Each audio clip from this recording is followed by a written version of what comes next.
네, 오늘 시작의 주 이슈와 수급 흐름을 정리해서 전략 세워보는 시간이죠. 7층 투자 전략실 시작하겠습니다. 오늘은 루체인베스트 오현진 팀장, JW인베스트 광유정 대표, KM파트너스 김성훈 대표 나오셨네요. 안녕하십니까? 성투. 네. 오늘 우리 시장 같은 경우에는 좀 1%대 하락을 보이며 마감을 했습니다. 네, 관세, 금리, 그리고 대주주 양도세 문제까지 좀 불거지면서 시장에 좀 압박을 받았던 것 같은데요. 개인적으로는 좀 짧은 숨고르기였으면 좋을 텐데 먼저 오현진 요원의 오늘자 한 줄 평 좀 들어볼게요. 네, 저는 이제 2보 전진을 위한 일부 후퇴 이렇게 이제 잡아봤는데 쉬어갈 때가 됐으니까 또 쉬어갔다 이렇게 보셔도 될 것 같습니다. 사실 코스피 시장이 거의 3개월 반 정도 큰 조정 없이 올랐기 때문에 언제든지 조정은 나올 수 있었다라고 보시면 되겠고요. 국내 증시 상승에 대한 기대감은 여전히 높지만 기술적인 부담이라는 것도 무시할 수는 없거든요. 지금 저점에서 매수하신 분들은 수익이 크게 나신 분들도 분명히 있기 때문에 이런 부분들의 차익 실현 욕구가 반영될 수 있다라고 보시면 되겠고요. 특히 7월 같은 경우에는 시장 거래대금이 재차 감소하고 주식 예탁금도 최고치를 찍고 약간 주춤하는 그런 모습이 나타났습니다. 그래서 수급적으로도 조금 약해질 만한 구간에서 조정이 나왔다라고 보시면 될 것 같고요. 일보 후퇴라고 말씀드렸는데 이제 오늘로써 끝나지 않을 수도 있어요. 이게 이제 이번 주 혹은 길면 다음 주까지도 조정이 진행될 수도 있으니까 이런 부분들 염두에 두셔야 될 것 같고, 다만 이제 코리아 디스카운트 해소로 본다면 지수는 전고점 돌파는 어쨌든 가능하다고 봅니다. 근데 결국은 시간 문제라고 보니까 중장기적인 시각으로 보시는 분들은 그냥 흔들림 없이 보유 종목 보유하셔도 될 것 같고요. 다만 이제 단기간에 급등한 종목이 있다면 조금 비중 조절을 하는 이 정도의 계기로 생각해 보시면 좋지 않을까 싶습니다. 네, 방향성에는 동의를 하되 그간 중간중간에 좀 짧은 주춤함이 있을 수 있다. 이렇게 해석해 보도록 하겠습니다. 그럼 광유정 요원은 오늘장 어떻게 보셨어요? 그래서 저도 비슷하게 보고 있는데요. 지금 증시 피로도가 굉장히 높은 상황이기 때문에 오늘은 외국인들의 순매도로 인해서 양지수가 모두 다 소폭의 지금 조정을 받고 있는 그런 모습들이 나오는 걸로 봤을 때 단기적인 차익 실현 심리가 지금 강화되고 있는 시점이다라고 해서 정리 도와드릴 수 있을 것 같습니다. 동시에 지금 이제 7월 셋째 주로 넘어오게 되면서 셋째 주, 넷째 주로 넘어오게 되면서 지금 실적 시즌과 더불어서 미국 쪽에서는 또 FMC 영향력이 굉장히 높은 그런 시기라고 볼 수 있을 것 같은데요. 그러다 보니까 미증시 영향도 지금 또 소폭 받는 움직임들이 국내 증시까지 좀 이어지는 모습들 관측이 되고 있고요. 물론 이제 관세부가 관련된 노이즈 같은 경우에는 어느 정도 민감도가 그렇게 크지 않은 상황이긴 한데 아무래도 이제 증시 지수 자체가 3,300포인트 거의 부근까지 올라온 상황 속에서 한 번은 좀 쉬어가야 하는 그런 숨고르기 움직임이 지난주부터 좀 나왔었는데 오늘은 이런 차익 실현 흐름으로 봤을 때 계속해서 이제 시장에서 좀 올라갔었던 주도주들 쉬어가는 움직임들 코스피 코스닥 시장에서 관측이 좀 됐다 이렇게 말씀드릴 수 있을 것 같고요. 그리고 최근 시장에서 이제 부각이 되기 시작한 섹터가 전자기기 쪽입니다. 원래는 반도체 섹터가 대체로 좀 강조가 되고 나서 이제 이후에 전자기기 섹터로 수급이 흘러가는 경우들이 많은데 최근 그런 움직임이 전자기기 업종 섹터 단에서 감지가 되기 시작했다라는 부분들이 좀 시장에서 특이점이었거든요. 그 외에도 오늘 시장에서 흐름 봤을 때 거진 이제 개별 이슈가 있는 그런 종목군들이 움직임을 보였기 때문에 이러한 움직임은 주 후반부까지 좀 더 이어지지 않을까라고 보여지긴 합니다. 네, 오늘 주도주 전반에 좀 차익 실현이 나오면서 이슈가 있는 쪽에 그나마 좀 반응을 하는 모습이 나타나기도 했는데요. 주 후반까지 조금은 조심하는 것도 좋을 것 같습니다. 마지막으로 김성훈 요원의 오늘장 요약도 궁금해요. 네, 비슷한 내용이라서 피로감 있는 코스피라고 말씀을 드려야 될 것 같은데 일단 외국인들의 선현물 코스닥을 동시 매도했다는 점은 약간 우려스러울 수도 있지만 그동안의 이런 과속 레이스에서 저는 오히려 더 반등폭을 크게 주고 조정을 받았다면 사실 투자자분들의 이 피로감이 더했을 텐데 단기간에 먼저 좀 매를 맞았다는 게 저는 더 긍정적인 요소라고 보이고, 대주주 양도세에 대한 한도 조정 이슈가 오히려 지수에 좀 조정을 받고 싶을 때 그러한 요소가 더 짙게 나타나지 않았나 보고 있고, 지금은 관세 영향도가 일부 이제 근접한 시기에 나왔기 때문에 오히려 1.2%대의 조정폭. 근데 솔직히 말씀드리면 지난달 코스피의 수익률이 13%, 이번 달에 조정을 받았음에도 불구하고 3%대 중반의 수익률을 기록했다는 점, 글로벌리 가장 크게 상승했던 코스피이기 때문에 그렇게 큰 영향은 없을 것으로 보입니다. 일단 미국 증시 같은 경우도 빅테크들의 실적은 긍정적인 요소로도 작용을 할 것이고요. 그동안의 국내 증시는 소외를 받았던 2차 전지, 화학, 철강, 중국 제재에 따른 또 반사이익이 이어지는 국면의 섹터들도 올라오고 있기 때문에 어느 정도의 키 맞추기는 영향폭은 조금 있을 수 있다. 대신에 일단 기존의 주도주였던 조방전의 2분기 실적이 발표된다면 단기간에 조정을 받았던 국면을 다시 한번 회복할 수 있는 그런 요소도 한번 생각해보는 시간이 되지 않을까라고 보고 있습니다. 네, 세 분 다 오늘 지수는 사실 쉬어갈 구간에 왔다라고 얘기를 해주셨지만 그 안에서 종목별 순환매는 꾸준히 이뤄지면서 시장을 받쳐낼 수 있다는 점 키포인트로 잡아주셨다는 점도 확인해 보시길 바랍니다. 그럼 이제 오늘자 수급본부 종목으로 넘어가 볼게요. 네, 첫 번째 종목은 바로 하나오션입니다. 미국 자회사 필리조선소를 통해서 LNG 운반선을 수주하며 한미 간 협력에 본격적으로 시동을 걸었다는 평가가 나오고 있습니다. 수주 금액, 기술력 좀 나란히 증명해내면서 약세장에서도 2% 상승, 외국인과 기관의 동반 순매수가 연이틀 들어온 종목이기도 했는데요. 이제는 캐나다 지사도 설립해서 잠수함 사업도 노리고 있다고 합니다. 다음 주 실적 발표도 기다리고 있는데 먼저 오현진 요원께 좀 질문을 드려볼게요. 하나오션 좀 실적 발표 계기로 좀 더 탄력받을 수 있을까요? 어떻게 보셨나요? 네, 저는 이제 한 줄 평도 이제 기대감과 부담감 사이 이렇게 잡았는데 아무래도 좀 쉽지 않지 않을까 이런 생각이 있어요. 일단 말씀하셨던 부분들은 지금 막 부각된 게 아니고 지금까지 시장에 계속해서 반영이 되어 왔었던 부분이잖아요. 그래서 이런 부분들에 대한 부담을 이겨내고 정고점 매물대까지 뚫어낼 수 있을 것이냐 그 부분에 대해서는 조금 지켜봐야 된다라고 생각을 하고요. 한국 같은 경우에는 이제 조선업이 그 몇십 년간 축적된 기술력으로 인해서 상당한 경쟁력을 가졌죠. 한국은 작은 나라고 삼면이 바다입니다. 그리고 내수로 먹고 살 수가 없어요. 결국은 수출로 먹고 살아야 되기 때문에 이런 이제 수출 관련된 모멘텀에 있어서 조선주들이 좀 부각될 수 있는 위치들이 좀 있었다라는 관점에서 조선주는 이제 지금까지 호재가 좀 많이 반영돼서 좀 부담스럽다 이렇게 보셔야 될 것 같습니다. 네, 많은 이전에 호재가 너무 좋았고 상반기에 많이 올라온 만큼 지금은 조금 부담스럽다라고 말씀을 주셨고요. 광유정 요원은 좀 하나오션 한 줄로 어떻게 보셨나요? 네, 한 줄평만 말씀드리면 될까요? 한 줄평 말씀드리자면 하나오션이 올해 지금 실적 개선이 어마어마할 것으로 지금 연간 컨센서스가 나왔거든요. 지난해 같은 경우에는 약 2천억 원대 수준의 영업이익이 올해는 1조 원대를 넘어설 것으로 좀 기대가 되고 있는 상황입니다. 그렇기 때문에 오늘 한 줄평은 수익성과 성장성을 겸비한 방산 해양 강자라고서 표현해 보도록 하겠습니다. 네, 수익성과 성장성을 겸비한 매력이 넘치는 좀 하나오션 해양방산에서도 강자의 모습을 보이고 있다라고 말씀을 주셨고 마지막으로 김성훈 요원의 하나오션 한 줄평도 들어볼게요. 네, 한 줄평은 필리조선소 인수는 신의 한 수였다라고 말씀을 드리고 싶고 필리조선소를 인수하면서 미국의 주지사라든지 이 고위급 관계자들이 필리조선소 방문이 계속 이어지면서 관심폭이 굉장히 커지는 상황이고 MRO 사업 같은 경우는 하나오션이 벌써 이제 한 3척 정도로 수주를 하면서 이 필리조선소를 인수하면서 하나 시스템과 주가의 레벨의 상단을 계속 높일 수 있는 하나의 근거 자료가 될 수 있다라고 보여지고 있고요. MRO 시장 같은 경우는 글로벌리하게 올해만 들어서 78조 시장, 미국만 20조 이상의 시장, 워낙에 규모가 큰 시장이라서 이 하나오션 같은 경우에 이번에 필리조선소 인수에 대한 효과는 올해 이제 적자를 좀 더 흑자로 돌려놓고 내년부터는 이 성장 전망이 굉장히 배가 되는 해가 되지 않을까. 앞으로도 굉장히 기대감이 큰 필리조선소 인수였다라고 보고 있습니다. 필리조선소 인수는 굉장히 좋았다라는 평가 사실 많이 하고 있는 상태잖아요. 근데 주가가 사실 좀 저는 많이 올라왔다고 생각을 했는데 더 추가 상승 가능할까요? 올해 포워드로 이제 우리가 트레일링 포워로 말씀을 드리자면 지금 50배 수준입니다.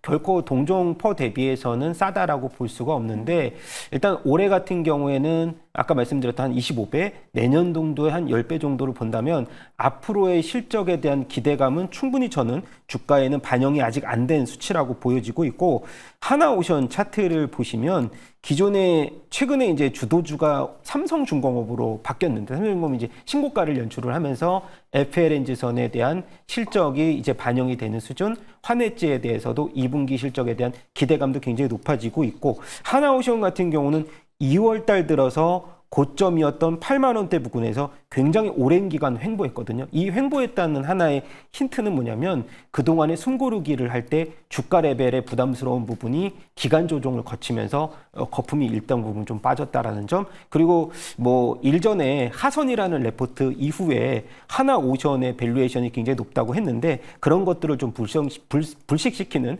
주가의 레벨이 좀 안정화됐다는 점도 이번에 2분기 실적 발표되면 아마도 제 예상으로는 9만 원대 레벨은 한 번 더 돌파 시도를 하지 않을까라고 보고 있는 상황이고요. 그리고 이제 이번에 LNG 운반선 미국발 수주도 있었고, 최근 들어서 보면은 노후화된 이 LNG 선에 대한 교체 수요가 계속 활발히 진행이 되고 있다는 점도 삼성중공업을 비롯해서 하나오션, HD 현대중공업에 대한 추가적인 수주 기대감도 굉장히 높아지고 있는 때가 아닌가라고 보고 있습니다. 네, 알겠습니다.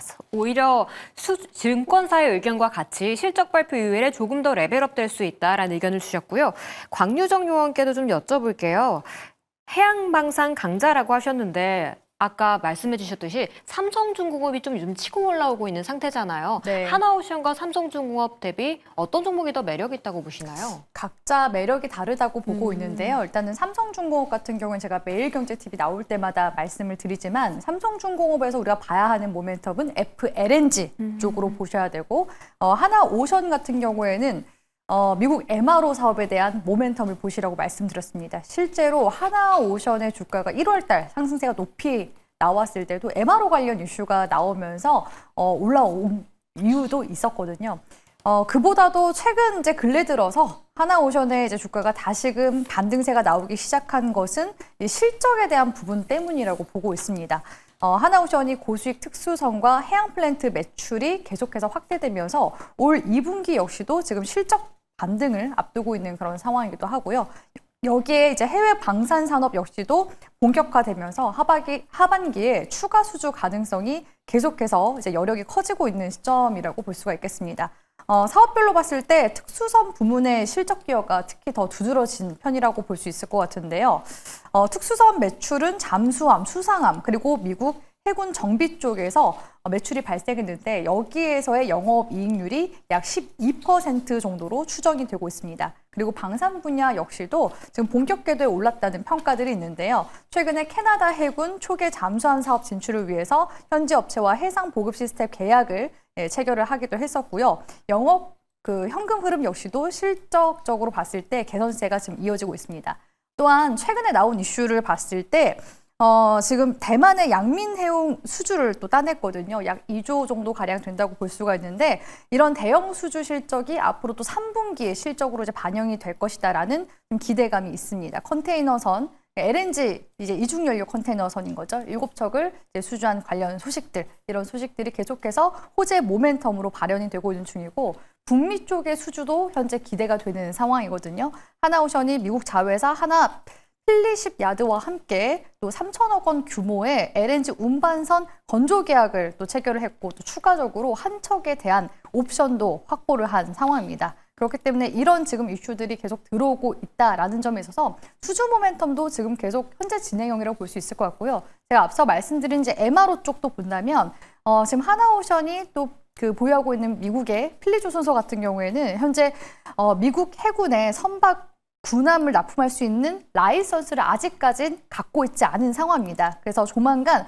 군함 납품을 위한 방산 라이선스를 확보할 예정이라고 하거든요.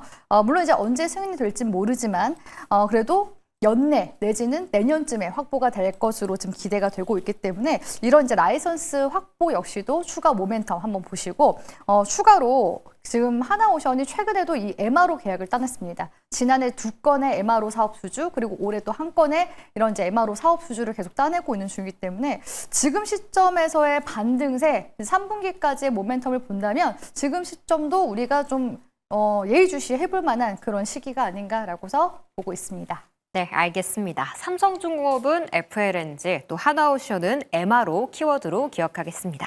그럼 수급본부 두 번째 종목으로 좀 넘어가 볼게요. 두 번째 종목은 바로 LG U+입니다. 네, 오늘 뉴스가 참 많은 종목이기도 했죠. 먼저 1,000억 원 규모의 자사주 소각 및 배당을 발표하면서 밸류업 플랜 가동했고요.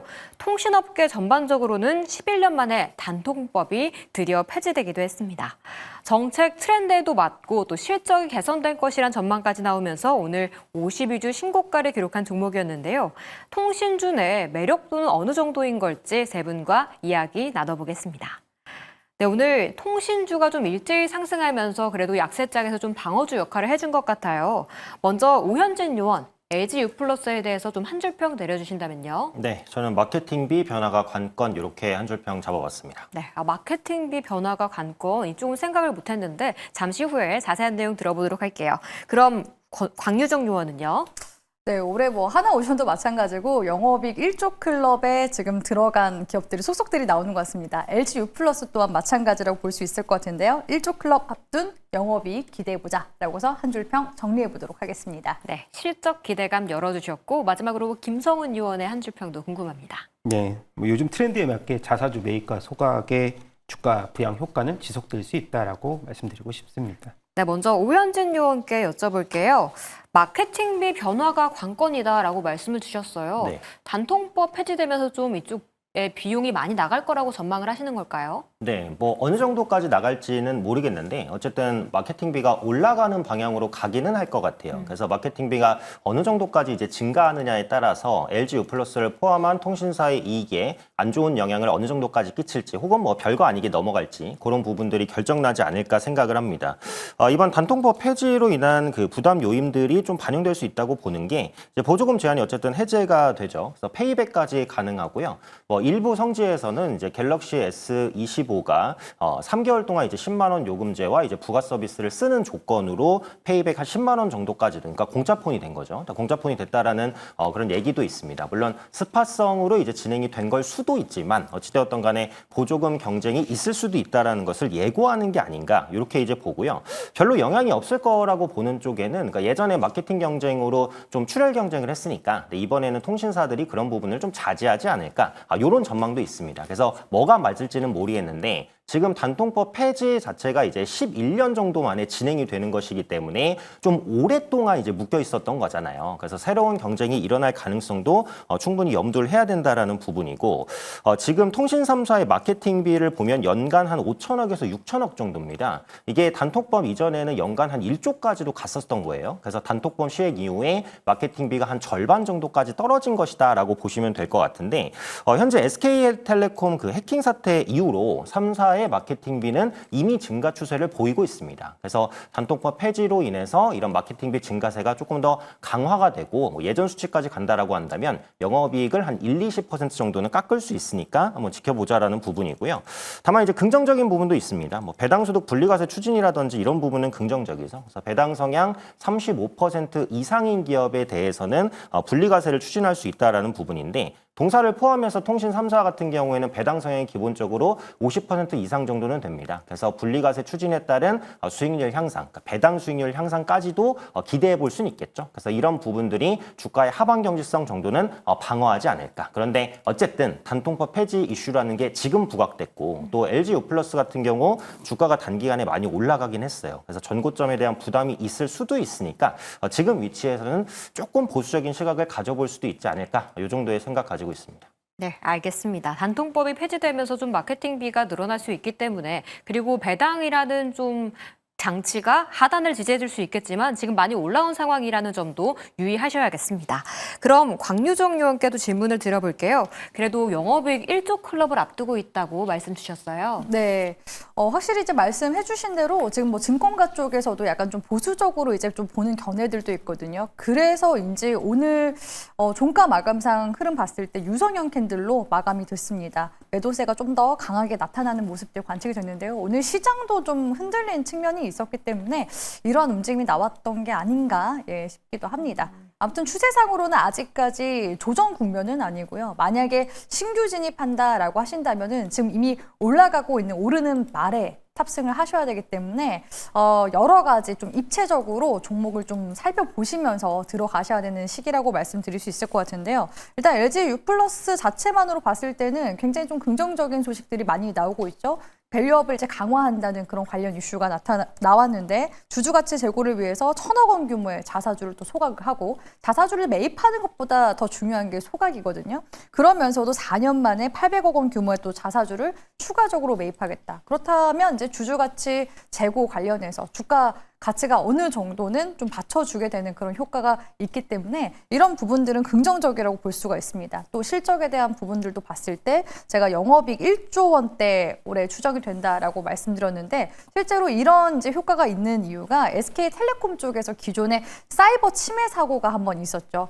그러다 보니까 이 이탈 수요가 지금 반사익 수혜로 넘어가게 되면서 2분기 동안에만 LG U+로 넘어간 가입자 수만 23만 명 정도 가입자가 늘었다고 합니다. 이에 따라서 LG U+의 5G 가입자가 857만까지 증가했고 보급률 또한 시식 9.4%로 상승했다라는 그런 이제 이야기들도 있는 상황이거든요. 여기다가 이제 단톡법 관련해서 말씀을 이제 많이 주셨는데 일단 이번 주에 삼성전자 신형 폴더블 폰이 출시가 될 예정입니다. 그렇다면 지금 고객을 잡기 위한 통신사들의 출혈 경쟁이 당분간 이제 불가피한 그런 상황이기 때문에 이런 이제 마케팅 전쟁이 언제까지 이어질 것인가 이런 부분들에 대해서 지금 말이 좀 많은 상황이거든요. 증권가 쪽에서는 그래도 이런 마케팅 경쟁 자체가 단기적일 거다라는 평가들도 있습니다. 왜냐하면 기존에 이미 단톡법을 시행했을 때 이렇게 마케팅 출혈 경쟁을 했을 때 수익성이 악화되는 그런 학습 효과가 있기 때문에 오래 끌고 갈 이유가 없다라는 그런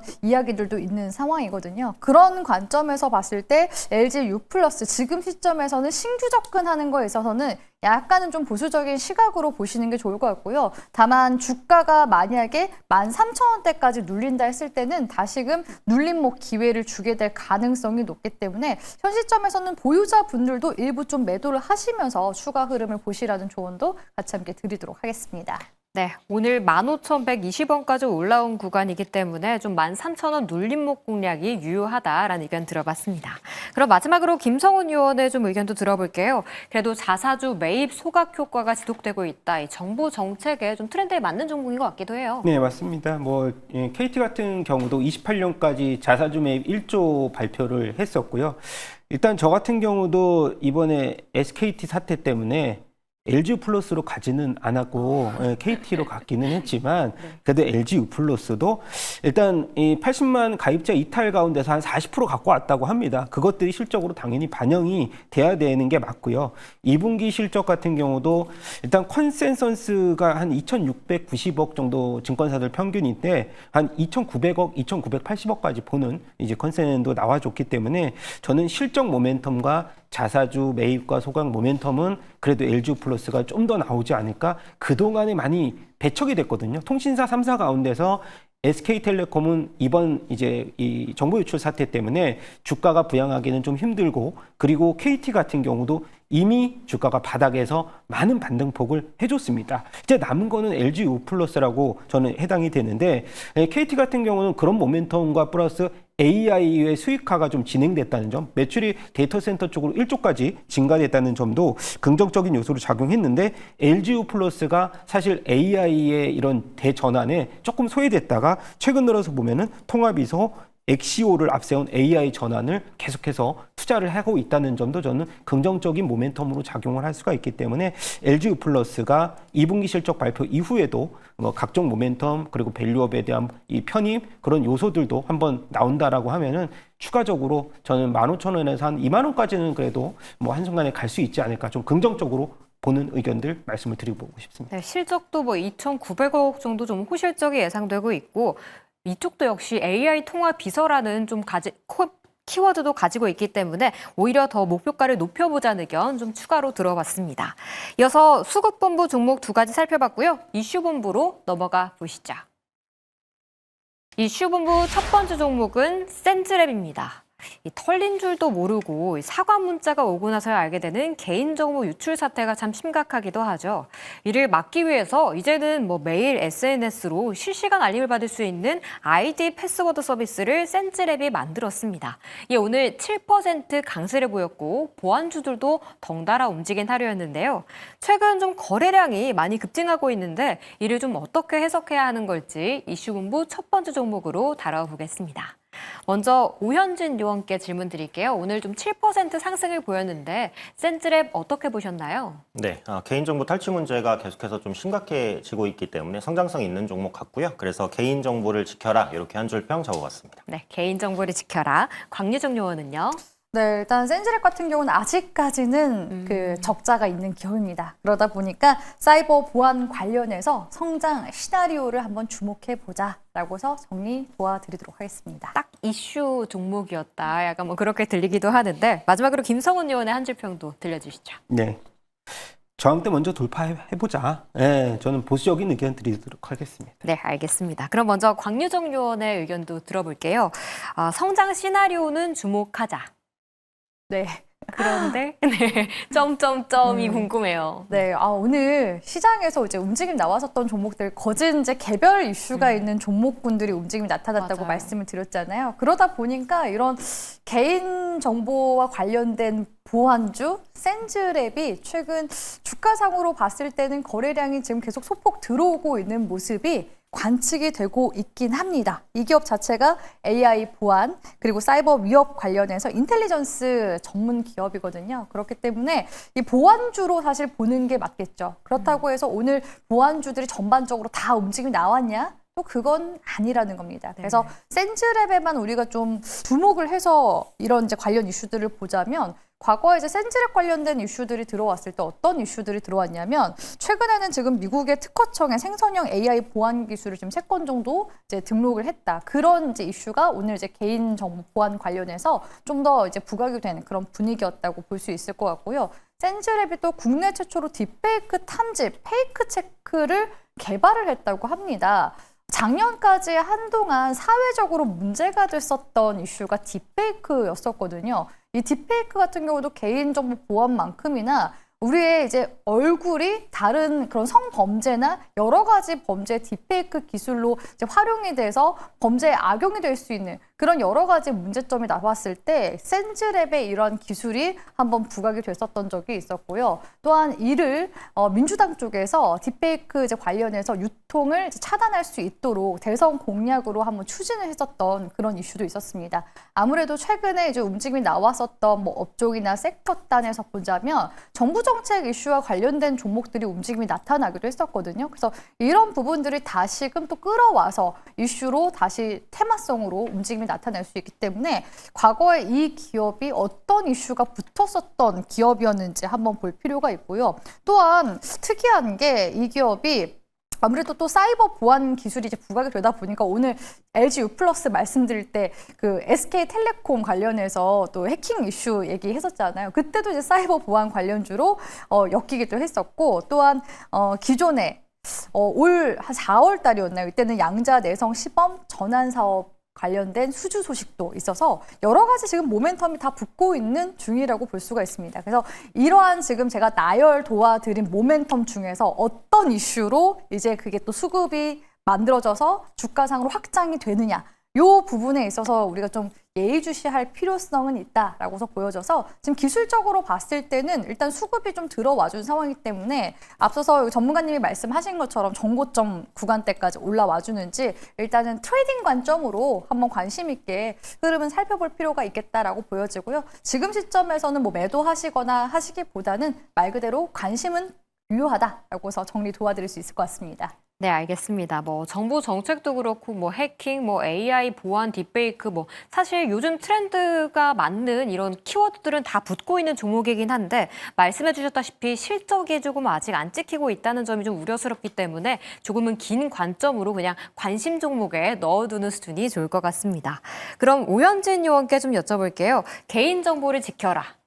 또 어떤 내용이 있을까요? 네, 그래서 이번에 개인정보 유출 알림 플랫폼이 IDPW잖아요. 그래서 이름을 잘 지은 것 같아요. 그래서 아이디랑 패스워드의 이제 약자인 것 같은데 개인정보가 유출되면 바로 인지할 수 있도록 내가 원하는 그 서비스로 알려주는 그런 시스템이라고 합니다. 그럼 개인정보가 유출된 걸 알려주면 뭐하냐? 제가 처음에 이제 약간 이런 생각을 했는데 요즘에는 아이디나 패스워드를 탈취해서 여러 사이트에 무작위에 동시로 이제 써서 뭐 사이트를 해킹하는 뭐 이런 이제 해킹 기술들이 좀 있다고 하더라고요. 그래서 탈취된 걸 바로 알게 되면 내가 중요한 사이트는 이제 패스워드를 바꿀 수 있는 시간을 벌 수 있지 않습니까? 그래서 그런 부분에서는 충분히 활용도가 있을 수 있다 이렇게 생각을 합니다. 추가적으로 이제 동사가 미국 특허청에 생성형 AI 보안 기술 3건을 등록을 했는데 여기에 그 악성 코드 분석 자동화 기술이라는 게 있습니다. 일반인은 악성 코드를 봐도 이게 악성 코드인지 뭔지 몰라요. 근데 그런 부분들을 미리 찾아줄 수 있는 기술이라는 측면에 있어서는 충분히 점수를 줄 수 있다라고 보고요. AI 시대에는 해킹 기술도 크게 발전을 합니다. 또 양자 컴퓨터가 도입되면 해킹 위협이 더더욱 커질 수 있고요. 그래서 그에 따른 보안은 당연히 중요한 거니까 앞서 말씀해 주신 대로 보안주에 대한 관심 기본적으로 계속 필요하다. 그리고 딥페이크 탐지 기술도 보유하고 있다고 해요. 앞서 말씀해 주셨듯이. 그래서 그런 딥페이크 범죄가 계속해서 확대가 되고 있으니까 이 딥페이크 이슈가 나올 때마다 또 움직일 수 있다는 점도 체크하시면 좋겠고 또 4차 산업 시대에는 보안이 엄청 중요합니다. 그러니까 4차 산업은 이제 연결이 핵심인데 뭐 나와 가정 그리고 로봇, 자동차 이런 것들이 다 유기적으로 연결되는 거거든요. 근데 그 연결고리 하나가 해킹되면 이 모든 연결고리에 들어있는 이런 포맷들이 다 해킹이 될 수 있거든요. 그래서 4차 산업 들어오면 이런 보안은 더 중요해집니다. 그래서 AI를 활용한 동사에 대한 모멘텀은 충분하다. 다만 이제 매출이 미미하고 영업이익도 대부분 적자가 나는 기업이기 때문에 실적이 전환되는지를 좀 확인해 주셔야 되는데 지금 보안주 내에서 실적이 잘 나온 기업이 사실 좀 별로 없기는 하거든요. 그래서 대부분 이제 실적은 안 나오니까 테마성으로 좀 접근할 수 있고 그래도 포트를 구성한다면 한 종목 정도는 가져갈 수 있는 그런 종목이라고 생각합니다. 네, 그래도 포트 안에 한 종목 정도는 있으면 좋다라고 말씀을 해주셨네요. 저희 아까 초반에 이슈본부 오늘의 종목 센즈랩 나갈 때 티커 번호가 좀 잘못 나갔다는 점 양해 부탁드리고요. 현재는 411080으로 수정됐다는 점도 체크해 보시길 바랍니다. 마지막으로 김성훈 의원은 이 저항대 돌파를 먼저 해야 한다라고 말씀을 주셨어요. 저는 오늘 근데 한 이번 주에 좀 거래량이 많이 늘었길래 이게 좋은 시그널이구나 했는데 사실은 뭐 그러면 좀 물려있던 물량을 좀 털어내는 거래량이었던 걸까요? 좀 더 오래 지켜봐야 될 것 같긴 해요. 다음 주까지도 어떠한 수급이 붙었냐라는 것을 우리가 확인해 보려면 시간적인 여유는 필요한데 제가 봤을 때 이런 재무 상황이라든가 그리고 차트에 대한 기술적 분석으로 봤을 때 기대감보다는 실망감이 클 가능성들이 충분히 있다. 그리고 지금 보면은 23년도부터 영업이익이 잘 안 나왔거든요. 그리고 매출 같은 경우도 작년에 83억 정도, 지금 시가총액에 대비하면 시가총액이 지금 1,460억 대비해서 매출도 굉장히 부담스러운 상황입니다.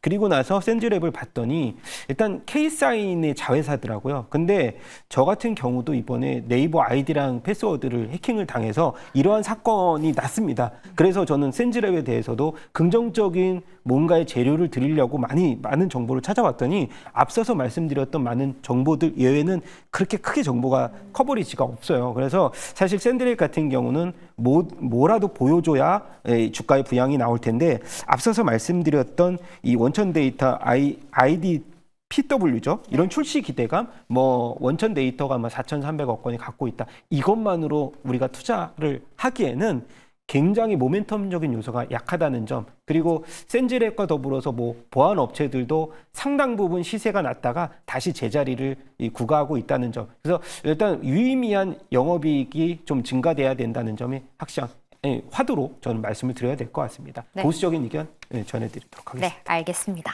센즈랩에 대한 좀 의견 살펴봤고요. 이슈본부 두 번째 종목으로 확인해 보시죠. 네, 두 번째 종목은 휴메딕스입니다. 미용 의료 관련주로 오늘 장중에 좀 상한가를 터치한 종목이기도 한데요. 요즘은 피부과에서 좀 얼굴에만 필러 보톡스를 맞는 게 아니라 몸에도 좀 맞는다고 합니다. 휴메딕스 같은 경우에는 중국 동남아를 넘어서 브라질에서의 실적 성장도 좀 기대되고 있다고 하는데요. 제2의 파마 리서치 될 수 있을지 좀 세 분과 이야기 나눠보겠습니다. 오늘 먼저 뷰티 전문가 나오시는 날인 거 어떻게 딱 알고 이렇게 휴메딕스가 좀 올랐나 싶긴 했는데 김성훈 의원은 좀 이따가 좀 들어보도록 하고 먼저 오현진 의원께 한 줄 평 들어볼게요. 네, 그래서 아름다운 미를 써서 미에 대한 열망 이렇게 잡아봤습니다. 아, 미에 대한 열망. 오, 궁금하고요. 광유정 의원은요? 네, 확실히 요즘에 그 보톡스 쪽은 휴젤, 그리고 스킨 부스터는 파마 리서치, 그리고 이제 필러 쪽은 이제 휴메딕스가 자리매김하는 것 같은데요. 그렇기 때문에 글로벌 뷰티 시장 다크호스라고서 정리해 보도록 하겠습니다. 그러니까 여자들은 우리 다 알잖아요. 약간 네. 글로벌 뷰티 시장의 다크호스다. 김성훈 의원은요? 네, 일단 선행 PER로 지금 주가가 올랐어도 17배 수준으로 피어그룹 대비해서 아직 싸다라는 말씀을 드려보고 싶습니다. 오늘 계속 종목들의 좀 기술적 분석을 중심으로 해주고 계신데 먼저 미에 대한 열망 들어보겠습니다. 네, 그래서 보톡스와 필러 수출이 잘 된다는 것은 모든 분들이 아실 것 같아요. 그래서 이 얘기를 추가적으로 할 필요는 없을 것 같고 신규 모멘텀들을 찾아볼 필요가 있을 것 같은데 이 필러 시장이 이제 바디 필러로 확장되고 있다. 이게 핵심 내용 중에 하나인 것 같습니다. 원래는 얼굴에만 이제 필러 주사를 맞다가 몸에도 필러 주사를 맞는 시대가 왔다. 요거죠. 그래서 새로운 시장이 열리면서 캐파 성장에 대한 기회가 열렸다. 이렇게 보시면 될 것 같고 그럼 똑같은 필러 맞는 건데 뭐 크게 다르냐? 용량이 다릅니다. 보통 이제 얼굴에 맞는 필러 같은 경우에는 3cc 정도가 주입이 되는데 이게 바디 필러는 최대한 60cc까지도 주입이 된다 그래요. 근데 이게 비용이 cc 단위로 이게 올라갑니다, 보통은. 그래서 얼굴 대비 몸에 맞는 필러가 10배, 20배 많잖아요. 당연히 비용도 훨씬 더 비싼 겁니다. 그래서 필러 업체의 신성장 동력으로 바디 필러가 뜨고 있다라는 부분을 보시면 되겠고요. 이 휴메딕스 필러의 수출을 보면 전년비 40% 정도 증가했고 앞서 말씀해 주신 대로 이제 브라질 수출 빠르게 증가하고 있습니다. 또 브라질에서는 상대적으로 굴곡이 많은 체형을 선호하기 때문에 이 바디 필러에 대한 성장 여력이 크다라고 보시면 되겠고요. 또 필러 수출이라고 하면 중국 시장이 중요한데 5월부터 중국 필러 시장이 회복되는 모습이 확연하게 드러납니다. 그래서 이런 부분들이 실적 가시성을 계속해서 높이고 있다라고 보시면 되겠고요. 또 추가적으로 복합 필러가 하반기에 품목 허가를 신청할 것 같은데, 그러니까 기존의 필러는 히알루론산 필러인데 이게 다 좋은데 이제 유지력이 조금 짧다. 네, 이런 단점들이 좀 있었어요. 근데 복합 필러 같은 경우, 그러니까 동사의 제품은 벨피엔이라는 제품인데 히알루론산의 고분자 물질을 혼합해서 유지 기간을 좀 더 길게 만들 수 있다라고 합니다. 그래서 이 복합 필러라는 개념은 원래 한 10년 전부터 나오기는 했어요. 근데 이게 상용화까지 좀 멀었다 이런 분석들이 많은데 최근에는 이제 상용화까지 오고 있거든요. 그렇다면 기존의 필러나 보톡스가 잘 되는데 여기에 바디 필러, 복합 필러 이런 새로운 모멘텀들이 계속해서 더해지니까 주가 급등에도 불구하고 추가적인 상승에 저는 좀 더 무게를 두고 싶고요. 다만 휴메딕스는 단기간에 20% 이상 급등했으니까 당장 사기 조금 부담스러울 수도 있잖아요. 만약에 그렇다고 한다면 모회사가 이제 휴원스 글로벌이잖아요. 오늘 휴원스 글로벌도 올라가긴 했는데 상대적으로 이제 좀 덜 올라갔습니다. 네. 지금 당장 매수를 한다면 휴원스 글로벌을 관심 있게 보셔도 괜찮지 않을까 이렇게 생각합니다. 휴메딕스에 대한 긍정적인 내용과 함께 대안으로 휴원스 글로벌을 보는 것도 좋다라는 의견 들어봤고요. 광유정 의원의 의견도 좀 들어볼게요. 글로벌 뷰티 시장의 좀 다크호스다. 역시 필러 하면 이제 휴메딕스로 확실히 우리한테 각인이 될 것 같긴 해요. 네, 그러니까 지금 앞서서 말씀해 주셨다시피 기존의 이제 필러 제형 같은 경우에는 반영구적인 성격을 띠고 있기 때문에 피부과 시술을 뭐 받으러 가보신 여성분들은 아시겠지만 이게 뭐 길어야 1년 반에서 2년 정도밖에 되지가 않거든요. 우리 한국에서는 주로 이 필러 시술이 코나 뭐 입술 내지는 이마 이 정도 얼굴에 이제 국한이 되어 있다면 중국 쪽에 제가 최근에 되게 인상 깊게 본 유튜브가 있는데 왕징이라는 인플루언서가 성형외과를 운영을 한다고 하더라고요. 그 이제 인플루언서가 그 성형외과 관련해서 뭐 의사나 뭐 이런 이제 전문적인 라이선스를 가지고 있는 게 아니라 이쁜 그렇게 이제 성형이 된 얼굴을 이제 바탕으로 해서 그런 이제 본인처럼 예뻐지고자 하는 여성들을 위해서 필러 관련된 그런 여러 가지 조언들을 해주고 그 성형외과 실장으로 그렇게 해서 매출을 지금 발생시키고 있다라는 그런 영상을 봤었거든요. 그래서 중국 쪽이 지금 필러 시장이 굉장히 지금 커지고 있는 시장이기도 하고 아무래도 이게 직접적인 성형 수술보다는 시술이잖아요. 부담이 적습니다. 그리고 사실 바디 필러 같은 경우에는요, 뭐 앞서서 말씀해 주시기도 했지만 주로 원래 이제 북미나 남미 쪽에서 여성분들이 가슴이라든지 골반, 엉덩이 쪽에 이제 시술을 많이 했었는데 최근에는 뭐 아이돌 어깨, 뭐 직각 어깨 이런 바디 쉐입이 또 유행을 하면서 어깨에 넣는다든지 그러니까 여러 이제 분야에 넣을 수 있다라는 그런 장점들이 계속해서 부각이 되고 있기 때문에 CC 자체를 그럼 많이 넣어야 되잖아요. 그렇기 때문에 우리 국내에서 만든 필러가 아무래도 그 해외에서 만든 필러보다는 좀 더 저렴하고 가성비가 있다 보니까 이 바디 필러 시장에서 우리 국내 필러사들이 주목을 받고 있는 중이라고 볼 수 있을 것 같고요. 현재 국내 필러 시장만 봤을 때는 휴젤과 LG생명과학, 휴메딕스 그리고 메딕톡스와 파마 리서치 등이 주도를 하고 있고 필러 사업을 사실 영위하고 있는 곳들은 많습니다. 저희는 뭐 동방 메디컬도 마찬가지이기도 하거든요. 국내 시장 규모만 봤을 때는 1,400억 원에서 1,600억 원 정도에 이제 고정이 되어 있지만 이걸 이제 글로벌로 우리가 확장성을 갖고 본다면 여전히 블루 오션이라는 평가가 나오고 있는 시장입니다.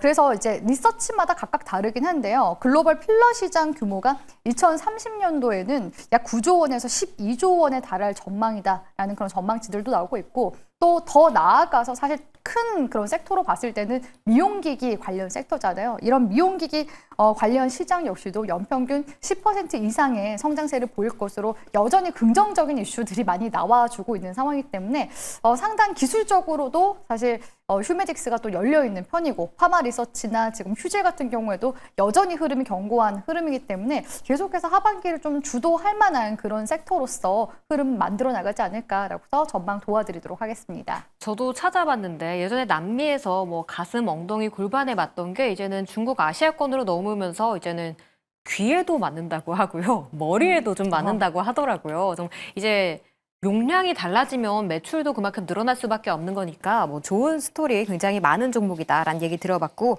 마지막으로 김성훈 의원께 좀 여쭤볼게요. 지금 들은 내용 말고 왠지 아는 내용이 좀 우리가 모르는 내용도 알고 계실 것 같은데. 이게 지금 제가 네. 그래서 공시를 계속 많이 찾아봤어요. 어떠한 요소가 너무 많은 종목이라 그래서 이게 엘라비의 리투어 때문인지 엘라비의 리투어라면은 이제 우리나라에 딱 하나 있는 이 리쥬란의 대항마잖아요. 강남에서 굉장히 많이 유행을 하고 있는 그 유통망을 갖고 있는 휴메딕스고 오늘 오르는 걸 보니까 LNC 바이오랑 같이 상승을 했다가 LNC 바이오보다는 휴메딕스가 상승폭이 더 이제 강하게 끝났기 때문에 저는 오늘 LNC 바이오하고 20%대 같이 상승을 했으면 이것은 엘라비의 리투의 효과인가 보다라고 단정 지을 수 있지만 오늘 엘라비의 리투가 때문은 아니고 휴메딕스만의 그러면 이슈가 아닌가라고 생각했는데 휴메딕스 같은 경우는 당연히 필러에서 유럽의 CE 인증이 하반기에 예정이 돼 있는 부분도 있고 그다음에 중국에서는 원래는 승인을 받았다가 이번에 중국은 갱신을 또 해야 되거든요. 그래서 5월달 이후에는 중국 매출이 좀 줄어들었다가 다시 늘어날 수 있는 갱신 효과가 또 나올 수 있다는 점. 그래서 글로벌 시장에서 나올 수 있는 하나의 요소는 필러에 대한 매출 증가가 연평균 30% 이상 이 휴메딕스가 계속 이어졌기 때문에 그리고 지금 보면은 가장 핵심으로 여겨지고 있는 해외 매출 비중이 30%인데 태국하고 베트남 비중이 제일 많거든요. 네. 그 다음이 브라질이고 그 다음이 중국인데 그래서 태국에서 지금 런칭하고 있는 엘라비의 브랜드 정식 매출이 지금 2분기 시작으로 성장 스타트가 보였기 때문에 이 실적이 지금 2분기에 일부가 반영된 것이 아닌가라고 저는 보고 있어서 이번에 휴메딕스에 대한 2분기 실적에 대해서 굉장히 주목하고 있는 상황이고 그것이 또 플러스 되는 아까 말씀드렸던 엘라비의 리투어가 지금 리쥬란을 첫 번째로 굉장히 좀 위협할 수 있는 그러한 요소들이 굉장히 많다. 동종 진피잖아요. 이게 효과가 리쥬란을 넘어선다는 얘기들이 굉장히 많이 들어오고 있거든요. 안 맞아보셨어요? 맞으려다가 네. 저 바늘 공포증이 있어서 다시 몇 번 돌아 상담만 받았거든요. 그래서 그런 부분들을 본다면 저는 휴메딕스의 주가 랠리는 충분히 지금에서도 지금 제가 추가적으로 말씀드리면 파마 리서치의 선행 PR이 40배까지 주거든요. 지금 17배 수준입니다. 긍정적으로 저는 보여지고 있는 상황입니다. 대장주로 자리 잡고 있는 파마 리서치가 40배를 받고 있는데 지금 휴메딕스는 17배다. 아직 굉장히 좀 가격적으로 매력이 있는 수준이다라고 말씀을 주셨는데 제가 또 추가로도 여쭤볼게요. 휴메딕스 얘기를 해주셨고 파마 리서치 얘기를 해주셨지만 또 최근 보톡스 쪽도 좀 조금 올라오고 있는 분위기지 않습니까? 뭐 휴젤이나 메디톡스는 어떻게 보시나요? 휴젤 같은 경우는 지금 이제 이 2분기 미국의 FDA 승인 받고 선적을 하는 상황이고 그 다음에 가장 중요한 게 최근에 주가가 바닥에서 올라온 대웅제약인데 대웅제약 2분기도 이 보톡스 나보타의 실적, 미국 실적이 지금 비중이 한 15% 정도 넘어서고 있다는 점 그러면서 지금 반등을 주고 있거든요. 근데 메디톡스 같은 경우는 일부 비용 때문에 2분기보다는 하반기를 좀 보는 쪽이라서 주가가 17만 원에서 지금 15만 원까지 조금 빠져 있는 상황이라서 저는 그나마 이제 보톡스 쪽의 탑픽을 본다면 뭐 대웅제약 쪽으로 이제 탑픽을 좀 줘야 되지 않을까 싶고 있고, 하반기 쪽으로 본다면 메디톡스 쪽도 주가가 좀 회복되는 구간에 나올 것이라고 저는 생각이 되고 있습니다. 미용 전문가시니까 제가 또 추가 질문도 하나 더 드려봤습니다. 보톡스는 좀 대웅제약 기억하시면 좋을 것 같습니다. 이렇게 오늘 이슈본부, 수급본부 종목 2개씩 살펴봤고요. 내일은 또 어떤 전략을 세워야 할지 내일장 전략으로 넘어가 보시죠. 오늘 좀 1%대 하락을 했어요. 근데 시장 아까 뭐 그냥 그래도 2보 전진을 위한 1보 후퇴다 뭐 이렇게 말씀을 많이 해주셨는데, 오현진 의원 내일은 어떤 전략으로 좀 시장에 임해보는 게 좋을까요? 네, 제가 이제 한 줄은 그 에너지 관련주 순환매 지속 이렇게 잡아봤는데, 그러니까 시장이 어쨌든 조정을 받으면 대부분 종목이 하락을 하잖아요. 그럼 이렇게 하락할 때 어떤 종목을 저점에서 또 모아갈 수 있을까? 여기에 저는 포커스를 맞췄을 때 에너지 관련주가 좀 적합하지 않을까? 이런 생각을 했습니다. 그러니까 글로벌 친환경 기조가 강화되고 뭐 유럽의 에너지 수급도 좀 쉽지 않죠. 그리고 AI 데이터 센터 때문에 전력 수요는 계속해서 폭증할 겁니다. 그렇다면 결국은 에너지를 만들 수 있는 원, 신재생이라든지 뭐 풍력, 그 태양광 같은, 그리고 원전과 같은 이런 자원에 대한 필요성이 굉장히 장기간 필요할 것 같아요. 그래서 저는 에너지 관련주가 지금부터 장기 모멘텀을 형성할 것이다, 이렇게 보고 있고, 전력기기 관련주의 강세도 또 이어질 수 있으니까 조정받을 때마다 관심 있게 볼 수 있을 것 같고요. 원전주 하면 이제 두산에너빌리티가 있겠지만, 두산에너빌리티가 워낙에 이제 많이 올랐다가 변동성이 크기 때문에 당장 잡기가 조금 어렵겠죠. 한전기술, 한전 KPS 이런 종목들 눌림에서 공략할 수 있을 것 같고, 그다음에 신재생에너지 관련주 CS윈드나 뭐 동국 SNC 이런 종목군들도 이렇게 조정이 나왔을 때 관심 있게 보시면 좋지 않을까 싶습니다. 저는 에너지 관련주 순환매가 지속될 것으로 보인다라고 말씀을 주시길래 두산에너빌리티 오늘 많이 빠졌는데 내일 반등 보이려나 싶었거든요. 그런데 두산에너빌리티보다는 한전기술 같은 좀 대안을 찾는 게 좋다. 그리고 풍력 안에서는 동국 SNC나 CS윈드 같은 종목들도 지켜보시면 좋겠습니다. 그럼 광유정 의원의 내일장 전략도 궁금한데요. 네, 확실히 지금 시장이 숨고르기 국면으로 가고 있다 보니까 지지부진하게 갈 수밖에 없거든요. 그럼 우리가 지금 시즌에서 눈여겨볼 만한 건 결국에는 2분기 실적에 대한 기대감을 계속 가져가 볼 수밖에 없습니다. 그렇기 때문에 업종별 순환매가 지속되지 않을까라고 해서 전망 도와드리고 싶은데요. 앞서서 이제 오현진 팀장님이 저는 이제 업종 순환매라고 말씀드렸는데, 그 중에서도 이제 세부 섹터로 들어가셔서 이제 설명을 도와주셨더라고요. 일단 이번 주에 이제 실적 발표가 나오는 기업들을 보면 삼성바이오로직스가 실적 발표가 내일 나올 예정이라서 일단 삼성바이오 실적은 긍정적으로 나올 가능성이 굉장히 높거든요. 이런 부분들이 바이오 섹터 전반의 투심을 회복시켜 나갈 수 있는지가 관건이 될 것 같고, 뒤를 이어서 이제 목요일에는 SK 하이닉스 같은 경우에도 실적 발표가 나올 예정입니다. 최근 전자기기 관련 섹터들 움직임 좋았었는데 다시금 반도체 섹터 SK 하이닉스를 중심으로 해서 움직임이 나타날 수 있는지, 또 SK 하이닉스 같은 경우는 최근 골드만삭스 쪽에서 약간은 좀 중립적인 리포트를 내면서 삼성전자의 주도권을 약간 좀 뺏기는 움직임이 나타났거든요. 그래서 그런 부분들이 실적으로 다시 한 번 더 재확인하면서 투심 회복이 일어날 수 있는지 보셔야 될 것 같고, 또 현대차와 기아차도 이번 주 실적 발표가 나올 예정입니다. 최근 자동차주들 같은 경우에는 관세부가 이전에 사재기 수요로 인해서 실적이 좋긴 했었지만 지금 2분기, 3분기로 가면서 실적이 좀 저조할 것으로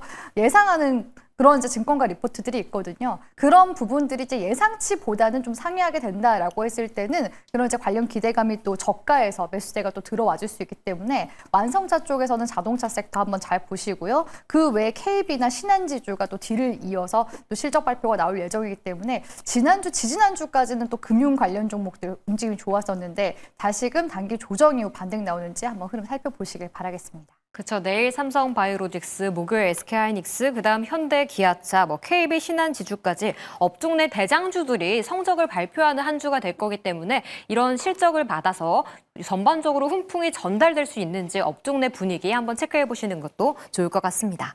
마지막으로 김성훈 의원의 내일장 전략도 들어볼게요.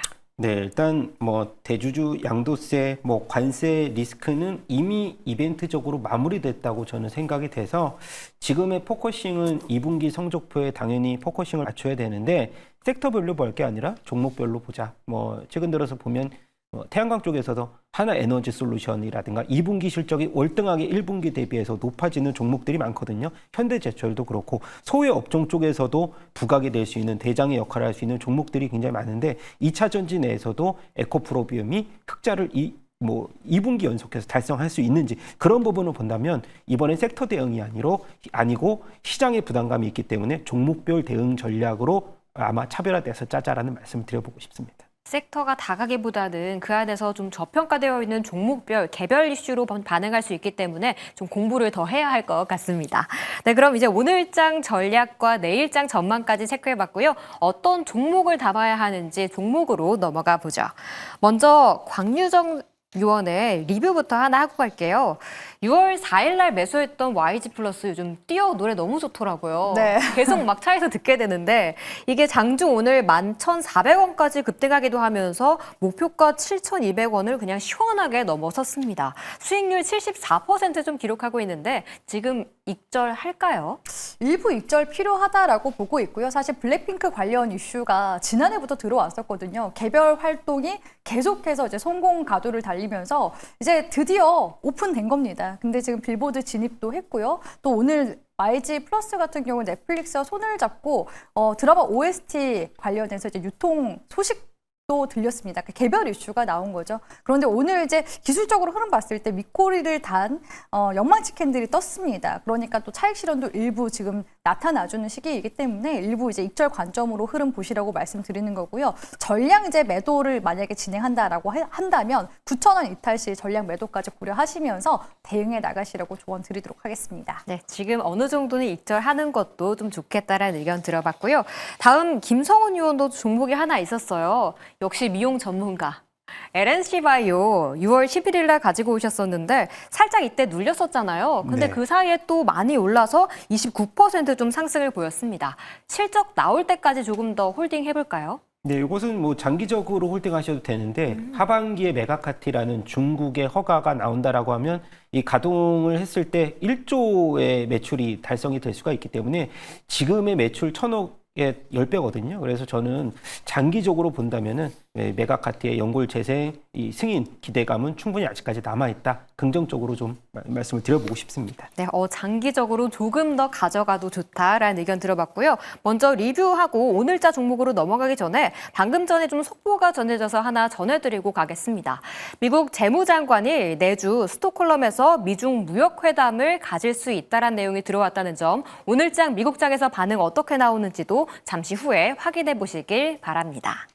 네, 오늘장 그럼 종목으로 다시 들어가 볼게요. 시초가 공략주부터 체크를 해봐야 할 텐데 먼저 오현진 의원의 오늘 내일 시초가에는 어떤 종목 공략해 볼까요? 네, 오늘은 제가 편안하게 좀 들고 갈 수 있는 종목인 LG전자 한번 가지고 와봤습니다. 일단 실적 2분기는 조금 안 좋았어요. 그래서 관세 영향이 좀 기본적으로 작용을 했고 TV 판매가 부진했고 LCD 가격이 상승하면서 원가 부담도 있었습니다. 하지만 2분기 실적은 확인이 된 거고요. 하반기에는 상반기보다는 나은 모습을 보일 거라고 생각이 됩니다. 오히려 실적 불확실성이 해소됐기 때문에 좀 더 가볍게 움직일 가능성이 있다라고 보고 있고요. 또 전장 사업 부분의 외형 성장이 지속되고 있습니다. 그래서 차량용 인포테인먼트라든지 차량용 부품을 생산하고 판매하고 있는데 전장용 사업이 이제 몇 년 전부터 흑자 전환을 해서 계속해서 이익 규모를 키워가고 있습니다. 근데 전기차 업체가 좀 캐짐에 빠지다 보니까 약간 주가가 같이 안 좋았는데 최근 들어서 이제 저가 전기차를 중심으로 판매가 좀 회복세를 보이고 전기차도 중고차 거래가 활성화되고 있기는 하거든요. 그래서 전장 산업 부분의 성과 계속해서 높이 이어갈 수 있을 거라고 보고 있고요. 밸류 매력이 가장 큽니다. 현주가 기준 올해 PER 10배 이내, PBR 0.6배입니다. 그래서 부담 없는 위치에서 가져갈 수 있는 종목이다라고 생각합니다. 저점을 꾸준히 높여가고 있는 현재 위치에서 매수 가능하다고 보겠고요. 목표가는 85,000원, 손절가 72,000원 설정하겠습니다. 그렇죠. 지수 부담이 있는 자리에서 지금 밸류에이션 매력이 굉장히 부각되고 있는 종목이기도 하니까 LG전자 목표가 75,000원, 목표가 85,000원, 손절가 72,000원 기억해 보시면 좋겠습니다. 다음으로 광유정유원의 시초가 공략주도 들어볼게요. 내일 초반에 어떤 종목 볼까요? 네, 일단은 오늘 휴메딕스가 움직임이 나와서 미용기기 관련주 중에서 아직도 또 더 올라갈 만한 종목 뭐가 있을까 봤는데 대웅제약이 눈에 띄더라고요. 대웅제약 제가 매일경제TV 통해서 우리 시청자분들께 많이 계속 소개 도와드리고 있는데 흐름 좋습니다. 일단은 올 지금 2분기 실적 제가 계속 보라고 말씀드리고 있는데요. 실적에 대한 부분들 봤을 때 영업이익과 매출액이 각각 17%, 5% 정도 증가가 될 것으로 지금 추정이 되고 있는 상황이고요. 이 보툴리눔 톡신 나보타, 미국명으로는 주보 지금 판매가 지속적으로 지금 성장세를 보이고 있습니다. 그래서 지난해 1분기까지만 하더라도 13%대 시장 점유율 가져가고 있었는데 올해는 15%에서 17%까지 미국 시장 점유율이 확장될 것으로 지금 기대가 되고 있는 상황이거든요. 이러한 성과에 힘입어서 지금 동남아시아와 중남미 쪽 또 지금 수출 모멘텀 계속해서 타고 있는 중이라고 볼 수가 있을 것 같고요. 또한 대웅제약에 최근에 또 들어오고 있는 이슈가 이제 앞으로 향후 250조 규모의 항체 기반 바이오시밀러 신사업도 진출하겠다라는 이슈가 나왔습니다. 내일 삼성바이오로직스 실적 발표 나온다고 했는데 삼성바이오로직스와 셀트리온 같은 경우에 지금 바이오시밀러 쪽에서 계속 실적이 나오고 있는 중이거든요. 그래서 이러한 신성장 동력까지도 주목해 본다면 대웅제약도 우리가 하반기까지 계속 좀 볼만한 그런 모멘텀을 지닌 종목이라고 보고 있고 목표가는 19만 원, 손절가는 15만 원 잡아드리도록 하겠습니다. 아까 김성훈 의원도 좀 관심 가졌던 종목이기도 한데요. 이 대웅제약, 나보타의 수출 성장세가 지속될 것으로 보인다. 하반기까지 조금 더 긴 관점 유지하면서 목표가 19만 원 지켜보시길 바랍니다. 그럼 김성훈 의원은 내일자 시초가 공략주도 하나 짚어주시죠. 네, 카카오뱅크인데 뭐 편안하게 들고 갈 종목이기보다는 불안하지만 이 정도 가격이면 접근할 만하다. 그리고 미국의 지니어스법 통과로 인해서 원화 스테이블 코인이 이제 우리가 원화 자본이 유출될 수 있다. 그렇게 좀 이 정부에서는 굉장히 다급해졌습니다. 그래서 지금으로서는 미국의 지니어스 통과와 우리나라의 원화 스테이블 코인의 입법화가 빠르게 드라이브를 걸 가능성들, 그리고 금융권보다는 뭐 비금융권에 대한 확대, 이런 요소들이 많은 카카오뱅크, 그리고 또한 풍부한 자본력과 예치력이 기본이 돼야 되기 때문에 일단 그 샌드박스에 대해서 컨소시엄이 나온다면 카카오뱅크가 제일 먼저 통과될 가능성들이 있기 때문에 먼저 카카오페이가 움직였습니다. 그 다음 차례가 카카오뱅크가 되지 않을까 싶어서 카카오뱅크 시초가 공략도 가능하고 목표가 4만 원, 손절가 2만 5천 원 제시하도록 하겠습니다. 편하진 않지만 좀 예쁜 종목이다라는 거 얘기를 해주셨는데요. 2분기 좀 순이익도 전년 동기 대비 늘어날 수 있다는 점, 매수가는 시초가의 목표가는 4만 원, 손절가는 2만 5천 원 잡아주셨다는 점 기억해 보시면 좋겠습니다. 네, 오늘 3명의 요원들과 오늘장부터 내일장까지 좀 이야기 꽉꽉 나눠봤는데요. 도움이 되시길 바라면서 이 세 분은 여기서 인사드리도록 하겠습니다. 오늘 말씀 감사합니다.